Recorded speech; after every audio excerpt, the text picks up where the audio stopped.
मंडळी, स्टार प्रवाहावर 18 मार्चपासून घरोघरी मातीच्या चुली ही नवी मालिका सुरू होणार आहे। या मालिकेत अभिनेत्री रेश्मा शिंदे आणि अभिनेता सुमित पुसावळे मुख्य भूमिकांमध्ये असतील। ऋषिकेश रंधवे आणि जानकी रंधवे अशी त्यांच्या पात्रांची नावं आहेत। एकीकडे सुमित पुसावळेच्या एंट्रीचा प्रोमो समोर येताच त्याच्यावर शुभेच्छांचा वर्षाव होतोय, तर दुसरीकडेच प्रेक्षक असंही म्हणत आहेत की ही मालिका जुन्या एका हिंदी मालिकेचा रिमेक आहे। सोशल मीडिया युजर्सनी कमेंट करत त्या जुन्या मालिकेची आठवण काढली आहे। प्रोमो व्हिडिओवर अनेकांनी कमेंट करत ही मालिका स्टार प्लसच्या कहाणी घरघरकेचा रिमेक असल्याचं म्हटलं आहे।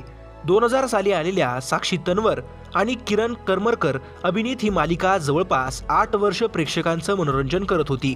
त्यांच्या पार्वती आणि ओम या भूमिका विशेष लोकप्रिय झाल्या होत्या।